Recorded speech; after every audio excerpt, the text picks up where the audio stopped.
Jewelleries లో gratitude sale March 8 నుంచి 11 వరకు ఫ్లాట్ 50% ఆఫ్ ఆన్ విఏ. అమ్మ నమస్కారం అమ్మ. నమస్తే. ఈ రోజుల్లో ఎవరి మాట ఎవరు విన్నా వినకపోయినా విశ్వంతో కనెక్ట్ అయితే విశ్వం మన మాట వింటుంది అని చెప్పేసి మీరు చెప్తూ వస్తున్నారు. అవును. అయితే ఇక్కడ భర్తలకు భార్యలు ఏమేమి చెప్పాలి, వాళ్ళు వినేటట్టుగా చెయ్యాలన్నది కూడా మాకు తెలియజేస్తారు. ఏ భర్త ఏ భార్య మాట వింటాడు? ఇటువంటి భయంకరమైన ప్రశ్నలు నాకు ఇచ్చి ఆన్సర్ ఇవ్వమంటే నేను ఎలా ఇస్తాను చెప్పు? ప్లీజ్ మా బట్టలు మా కంట్రోల్ లో పెట్టుకో. మీరు ఇప్పుడు పెట్టుకుంటున్నారు, మా కాలంలో అసలు లేదు. అప్పుడంతా మేల్ డామినేషన్. ఆమె ఏదైనా చెప్పాలి అని అంటే బెడ్రూమ్ లోకి వెళ్ళినప్పుడే చెప్పాలి, ఛాన్స్ ఉండేది కాదు. ఇంట్లో భార్యాభర్తలు ఇద్దరు టచ్ చేసుకొని నడవకూడదు, ఇద్దరు కలిసి వెళ్ళకూడదు, ఒకే చోట కూర్చోకూడదు. పూర్వకాలం రూల్స్. ఇప్పుడు మీరు ఇంకా రాసుకొని పూసుకొని అరే ఎవరేనన్నా పిలుస్తున్నారు. నువ్వు అడక్కడక్క నన్ను అడిగా మేమేమన్నా మాట్లాడుతా వింటున్నారా అండి? మేమేమన్నా వింటూనే చెప్పు అనగానే భయపడి చెప్పాల్సింది నోరు చూసుకొని ఇక చెప్పకుండా వెళ్ళిపోతుంది పెళ్ళ. పూర్వకాలం 60 ఏళ్ళ 70 ఏళ్ళ ఉన్నోళ్ళ వ్యవహారం గురించి చెప్తున్నా. ఇప్పుడు జనరేషన్ చాలా మారింది. కాస్త ఆడపిల్లలకు కూడా ఈక్వాలిటీ ఇస్తున్నారు. ఇప్పుడున్న మగపిల్లలు కాస్త వింటున్నారు. ఇంకా ఆడపిల్లలే అరే ఒరే అని చక్కగా పేరు పెట్టి పిలుచుకొని, అప్పుడంటే పెద్దవాళ్ళు ఏమండి అంటే, అప్పుడు నాకు తెలియక నాన్న నేను ఒక నిజం చెప్పేస్తా నీకు. తెలంగాణ పోరి ఆంధ్ర పోరగాడు మా ఆయన. 60 ఏళ్ల క్రితమే మేము సమైక్యాంధ్ర. పెళ్ళైన కొత్తలో ఏమండి అనడం నాకు రాకపోయేది, ఏమయ్యా అనేదాన్ని. ఎట్లా కనపడుతున్నా నీకు, మనోళ్ళ కనిపిస్తున్నానా అనే. అదేంటి నేను ఇంత ప్రేమగా ఏమయ్యా అని పిలుస్తుంటే ఆయన నన్ను పనోళ్ళ పిలుస్తున్నావా అని పిలుస్తున్నాడు. ప్రతి మాటకి వ్యంగ్యంగా సమాధానాలు వచ్చేవి. నాన్న భయపడేదాన్ని, నేను ఎట్లా మాట్లాడితే వీళ్ళకి నచ్చుతుంది అని. కాబట్టి మాటకి యాసకి కూడా చాలా డిఫరెన్సెస్ ఉంటాయి. ఈస్ట్ గోదావరి వాళ్ళకి కృష్ణా జిల్లా వాళ్ళకి కుదరదు. తర్వాత ఇక్కడ తెలంగాణ ఏరియాలో కూడా కొన్ని రకాలైన యాసలు భాషలు చాలా డిఫరెంట్. భాష ఒకటే ఉన్నా యాసలో డిఫరెన్స్ ఉంటుంది బాబు. ఎలా పిలిస్తే అతనికి నచ్చుతుందో తెలియదు. ఎందుకంటే రాయలసీమలో ఒక తీరు మాట్లాడతారు ఏమ్మా, మళ్ళీ అంటేనేమో ఈ కడపలో వేరే తీరు మాట్లాడతారు, మళ్ళీ అనంతపురంలో యాసలో డిఫరెన్స్ ఉంటుంది. అదే ఖమ్మంలో వేరే తీరు ఉంటుంది, నిజామాబాద్ లో వేరే తీరు ఉంటుంది, మహబూబ్ నగర్ లో యాసలో డిఫరెన్స్ ఉంటుంది. వంటల్లో కూడా డిఫరెన్స్ ఉంటాయి. వంటల్లో కరెక్ట్ మా అమ్మలాని వంట చేయలేదని విడాకులు తీసుకుంటారే బాబు. అదేమో ఈస్ట్ గోదావరి పిల్ల ఉంటుంది, వీడేమో తెలంగాణ పొరగాడ అయి ఉంటాడు. తెలంగాణలో వాళ్ళకు ఉప్పు కారం వేసి మసాలా వేసి ఇట్టిట్టిట్టు చేయాలి. ఆ పిల్లకి రాదు. ఆ పిల్ల పెరిగిన వాతావరణంలో తను ఎలాగ జీన్స్తో వచ్చిన దాంట్లో వాళ్ళ అమ్మ నాన్న ఏం పెట్టినో అదే తినదు, అదే వండడం నేర్చు. సాంబార్ వాళ్ళ అమ్మలాగా చేయలేదని విడాకులు తీసుకున్నారే బాబు. అయ్యో, మా అమ్మలాగా నువ్వు చికెన్ వండలేదని ఎత్తి పగలగొట్టాడే పెళ్ళాంది ఒక మొగుడు. కాబట్టి భాష, యాస, ఫుడ్, ఇన్ని డిఫరెన్స్ మధ్యలో ఇద్దరు దంపతులు కలిసి ఒక కుటుంబంలో నిలబెట్టి అటు అత్తింటి వాళ్ళను ఇటు పుట్టింటి వాళ్ళను వీళ్ళిద్దరు కలపాలమ్మా బాబు కదా.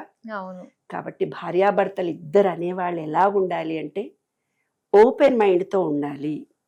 భర్త ఆరోగ్యం గురించి భార్య ఆరోగ్యం గురించి భర్త ఫస్ట్ పట్టించుకోవాలి, ఆరోగ్యాన్ని ఫస్ట్ చూసుకోవాలి. తర్వాత రెండవది ఏంటంటే ఆహార వ్యవహారాల్లో ఎలాంటి ఫుడ్ తన భర్త తింటాడో తనకు తెలియాలి, తన భార్య ఏం తింటుందో తనకు తెలియాలి. తర్వాత కమ్యూనికేషన్ చేసుకోగలగాలి. నేను ఇలా ఉంటే ఆనందంగా ఉంటాను, నా భార్య ఎలా ఉంటే ఆనందంగా ఉంటుంది అన్న సంగతి పురుషుడు కొంచెం బుర్ర దమాక్ పెట్టి ఆలోచించాలి. నేను కొన్ని మీటింగ్స్కి వెళ్తుంటానా, వెళ్ళి సరదాగా మాట్లాడుతుంటాను అందరితోటి. ఇలాగే నాకేమో వీళ్ళు వేరు వాళ్ళు వేరని నాకు తెలియదు. కాస్త చనువుగా ప్రేమగా మాట్లాడతా కాబట్టి అందరు నన్ను చులకనగా చూస్తారు. ఈమె ఈజీ, ఎట్లుండాలంటే ఇట్లుండాలి నేను అనుకుంటే అని గౌరవిస్తుంది లోకం. కాదు, ప్రేమగా ఉంటా నేను. వాళ్ళందరి దగ్గరికి పోయి అడుగుతుండే, మీ భార్యకి వాళ్ళు ఏమన్నా ఇష్టమని అడిగారండి, ఏమన్నా ఇష్టమైన ఆహార పదార్థం ఏం తింటుందో చెప్పండి అని అడుగుతుంది. ఏమమ్మా నాకు ఇది చేయంట ఆమె చేస్తుంది కానీ ఆమె అభిప్రాయాన్ని నేను అడగలేదు. మళ్ళీ ఇంకో మీటింగ్ లోకి ఎక్కడికైనా వెళ్ళినప్పుడు ఇంకొంతమంది మగాళ్ళని అడుగుతా, ఏమండి ఎక్కడికన్నా వెళ్ళి తీసుకెళ్ళమని మీ ఆవిడకి ఎక్కడ ఏ ప్లేస్ ఇష్టం మా చుట్టాలింటికి పిల్లల్ని తయారు చేయంటాను, ఆమెను తీసుకొని పోతాను, కానీ ఆమెడికి రమ్మంటే నేను పోను. ఆమె ఇష్టాలతో సంబంధం లేదు. అట్లాంటప్పుడు నువ్వు ఇంకా మొగుడికి మాట్లాడమని నన్ను మాట్లాడమంటావా ఇప్పుడు? ఎలా మార్చుకోవాలి? ఇంత పెద్ద టాపిక్ ఇచ్చిన మాట్లాడమంటున్నావా ఇప్పుడు? ఏ భావాలైతే మనసులో ఉన్నాయో ఇలా ఓపెన్ గా మాట్లాడుకోగలగాలి భార్యాభర్తలు ఇద్దరు. మనసు విప్పి మాట్లాడుకోగలగాలి. సెక్స్ పరంగా కానీ, సాంసారిక పరంగా కానీ, శారీరకంగా కానీ, వ్యావహారిక జ్ఞానంలో కానీ, నాకు ఇంత డబ్బు వచ్చింది, నేను ఇలా ఖర్చు పెట్టాలనుకుంటున్నానని భార్యను అడగాలి. తప్పేమీ కాదు. భార్య ఒకవేళ తను దుబారా ఖర్చు చేస్తుంది, నా దగ్గర డబ్బు ఉందంటే ఇంకో ఖర్చు చేస్తుంది అనుకుంటే తాను స్వీయ నిర్ణయ శక్తితో చెప్పకుండా ఆ పని చేసి చెప్పాలి. భర్తనే ఇలా ఉంటే భార్య కూడా మొత్తం ఓపెన్గా చెప్పకుండా తను సంసారాన్ని నడుపుతూ అవసరం ఉన్న టైంలో తన ఎక్స్చేంజ్ ఆఫ్ వ్యూస్ చేస్తూ పోవాలి. భార్యాభర్తలు ఇద్దరిలో ఫుల్ స్వీయ నిర్ణయ శక్తులు అనేవి ఉండాలి. ఎందుకంటే అటు కుటుంబము ఇటు కుటుంబమును కలపాలి. తన పిల్లల జీవితాన్ని ఒక వ్యక్తిగత మంచి పౌరులను మనం సమాజానికి ఇవ్వాలి. ఏంటే మీ అమ్మ చెప్పలేదా, మీ నాయన చెప్పలేదా అని ప్రతోళ్ళు అమ్మ నాయననే తిడతారు కదా. మా డ్రైవర్కు పెళ్ళి అవుతుంది, వాడు రాత్రి 10 గంటలకు కానీ పొద్దున్న లేవడు, 10కే వస్తారమ్మా అంటాడు. తొందరగా రా నాన్న వాకింగ్ అంటే రాడు. అలాంటి ఆ పిల్లగాడికి రేపు 4th ఏమో పెళ్ళి ఉంది వాడికి. అమ్మ నాకు భయం అవుతుంది అంటే ఫస్ట్ నువ్వు పొద్దున్నే లేవవు కదరా, ఆమెను నువ్వు 6 గంటలకు లేవమంటే మాత్రం దెబ్బలు పడతాయిరో ఏదో పాట వచ్చిందిగా, అంతే అంతే దెబ్బలు పడతాయి. ఎందుకు పడతాయి నాన్న, నీ కొడుకును లేపవు గానీ నన్ను ఎందుకు లేపుతావు అని మీ అమ్మని అంటుంది. నీ కొడుకును పొద్దున్నే లేపడం అలవాటు చెయ్యలేదా అంటుంది అమ్మ. ఎవరికి వచ్చిందిరా, ఇప్పుడు నువ్వు చేసే కార్యక్రమానికి మీ అమ్మ తిట్లు తినాల్సి వచ్చింది కదా. కాబట్టి భార్యాభర్తలు ఇద్దరు కూడా ఎక్స్చేంజ్ ఆఫ్ వ్యూస్ చేసుకొని ఆలోచించుకోవాలి.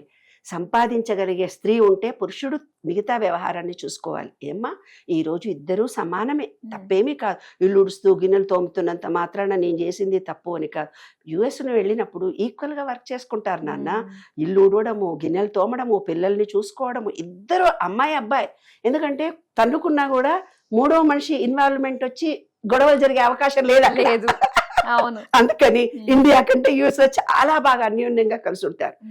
అదే ఇండియాలో పనిచేస్తుంది, అదేంటి ఆడదానిలాగా నువ్వు ఎట్లా పని చేస్తున్నావు, ఆ పక్కింటి ఆమెనో ఎక్సో అత్తనో మామనో తల్లిదండ్రి అనకపోయినా పక్కోళ్ళు ఎవరన్నా ఆడపడుచన్నా వీడిలో మార్పు వచ్చి డామినేషన్ గా ఉండాలి మొగోడు. మొగోడు అంటే ఆడది అంటే ఏమిటి, ఈ రోజుల్లో అణగారినటువంటి వ్యక్తి స్త్రీ అని ఇండియాలో భావన.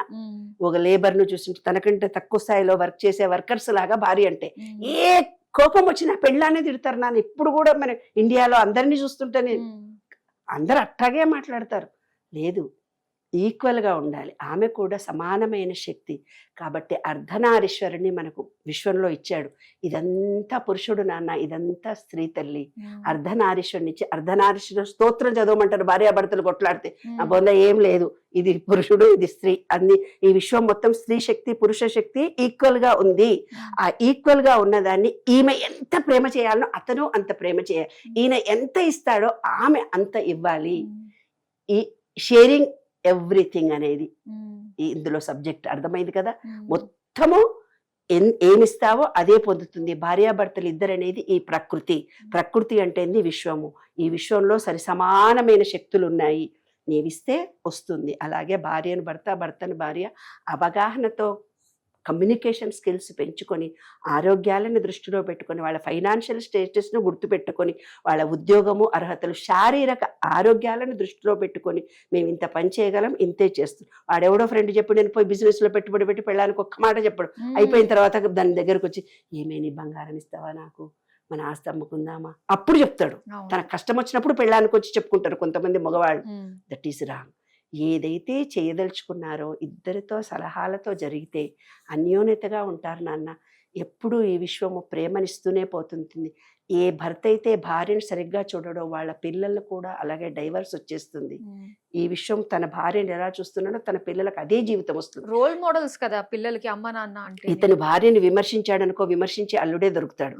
ఇతను భార్యను కొట్టి తిట్టి హరాస్ చేశాడు అనుకో, అలాంటి అల్లుడే దొరుకుతాడు. అల్లుడు లేడు, ఇద్దరు కొడుకులే ఉన్నారనుకో, దాని తల్లికి కానీ చెల్లికి కానీ తాను ప్రేమించే మనిషికి ఇలాంటి కష్టం వచ్చి మళ్ళీ బాధపడతాడు. భార్యను ఎట్టి పరిస్థితుల్లో కూడా, కొంతమంది తెలుసా భార్యని దేవతగా ఆరాధిస్తారు నాన్న. చాలా గొప్ప ఫ్యామిలీస్ ఉన్నాయి, చాలా గొప్ప ఫ్యామిలీస్ ఉన్నాయి. కాబట్టి భార్యాభర్తలు ఇద్దరు అన్యోన్యంగా ఉండాలి. భార్య అనేది ఒక దేవత, శక్తి స్వరూపిణి.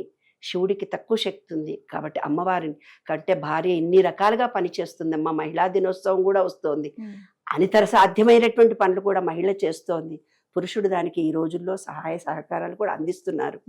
ఇంకా మంచిగా అన్యోన్యతతో ఉండాలని, ఎక్స్చేంజ్ ఆఫ్ వ్యూస్ చేసుకొని, కూర్చొని కమ్యూనికేషన్ పెంచుకొని, ఒకళ్ళతో ఒకళ్ళు ఆలోచనలను షేర్ చేసుకొని ఆనందంగా సంతోషంగా వాళ్ళు ఉంటే వాళ్ళని చూసి పిల్లలు రేపొద్దున జనరేషన్ హ్యాపీగా ఆనందంగా జీవితాన్ని గడుపుతారు.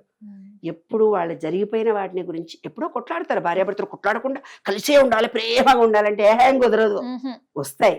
ఎప్పుడైతే కొట్లాడినో ఆ సెకండే మర్చిపోయి నిమిషంలో కలిసిపోవాలి. ఆ చూసి పిల్లలు నేర్చుకోగలగాలి. బయట ఉండే వాళ్ళందరూ అనుకోవాలి ఇప్పుడు వీళ్ళు విడిపోతారా ఏమి, కానీ ఆ సెకండ్లోనే వాళ్ళు కలిసిపోవాలి. అదే జీవితం తల్లి. నిజంగా పెళ్ళైన ప్రతి ఒక్కళ్ళకి కూడా ఈ వీడియో బాగా వెళ్ళాలి. ప్రతి ఒక్కరికి చూసిన వాళ్ళందరూ కూడా షేర్ చేసి తీరాలి. ఎందుకంటే ఒక భార్య భర్తకి భార్య ఎలానో భార్యకి భర్తను అలానే. సో మీరు అన్నట్టుగానే వాళ్ళు తగిన జాగ్రత్తలు, కాసేపు మాట్లాడుకోవడం, వ్యూస్ షేర్ చేసుకోవడాలు, ఇవన్నీ చేసుకుంటే అన్యోన్యంగా ఉంటారని చక్కగా తెలియజేసినందుకు ధన్యవాదాలు. Thank you.